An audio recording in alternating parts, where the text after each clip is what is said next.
Milk quotas will come to an end on the 31st of March 2015. 30 years of restrictions on milk production in Europe give way to the laws of demand and supply.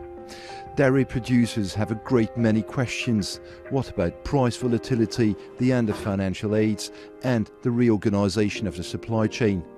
We met British MEP James Nicholson, the man the European Parliament has placed in charge of paving the way for this and taking stock of the measures that are already in place. So, the first question we received is this one. The milk package is implemented differently in the different member states and at different pace.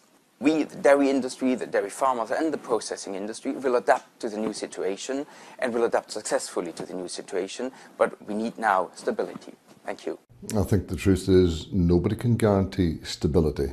When I did the dairy package in 2012, which is simply about 3 years ago, I made it very clear then, if there was not maximum cooperation between the producers on one hand and the processors on the other, then we would face difficulties. And I think that it's fair to say there has not been that trust between the producers and the processors, and they have not taken the time to build up that trust with each other. But you understand the fears today?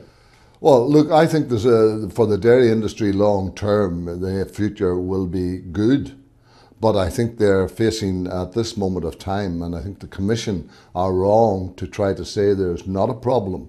There is a problem, and we have got to do more to solve that problem. So now going back to the markets, you talked a bit about it. There's one question coming from a gentleman you probably know very well.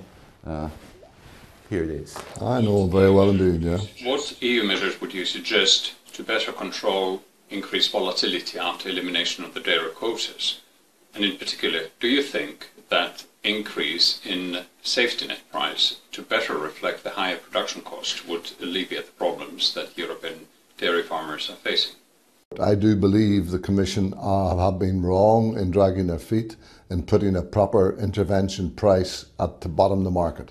And the market does need a safety net, and it would come through very clear at the hearing.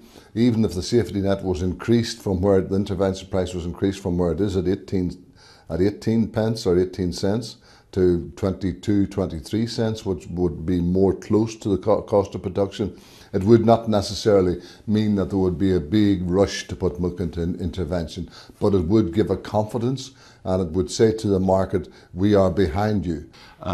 One question coming from France now. Moins de 1400 producteurs fournissent aujourd'hui le lait pour le fromage AOP Cantal. Cet AOP, pour notre région de montagne, est une vraie chance pour valoriser le lait. Malheureusement, cela ne fonctionne pas.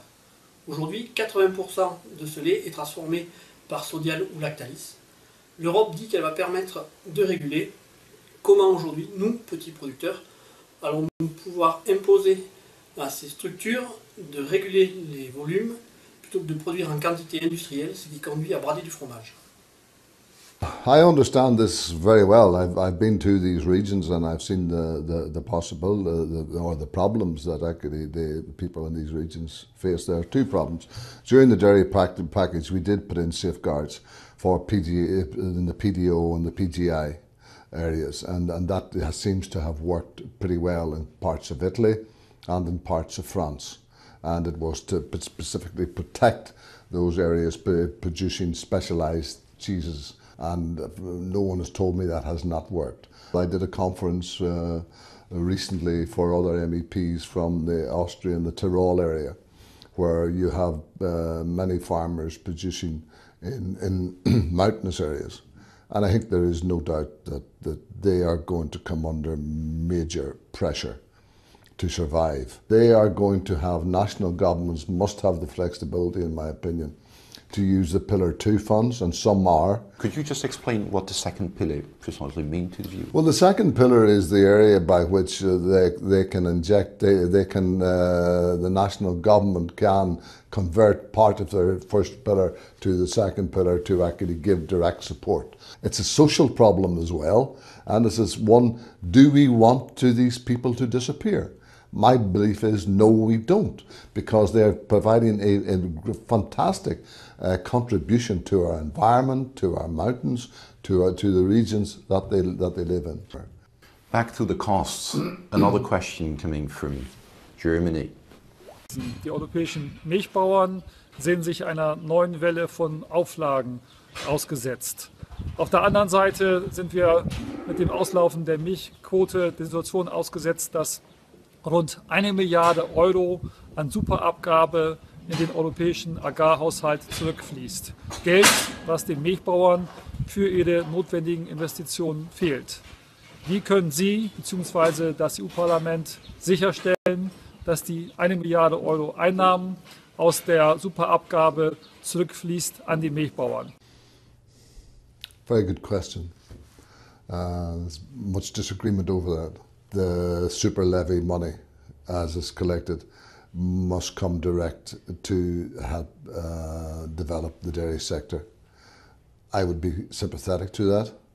I would be supportive of that, because I know only too well that the European Commission made a vast amount of profit the last time they bought milk into intervention at 18 pence and sold it at 28 pence. And none of that money came back into even agriculture, never mind the dairy sector. James Nicholson, thanks a lot, and we'll meet again next year to see how it works. Let's hope so. Thank you. Thank you.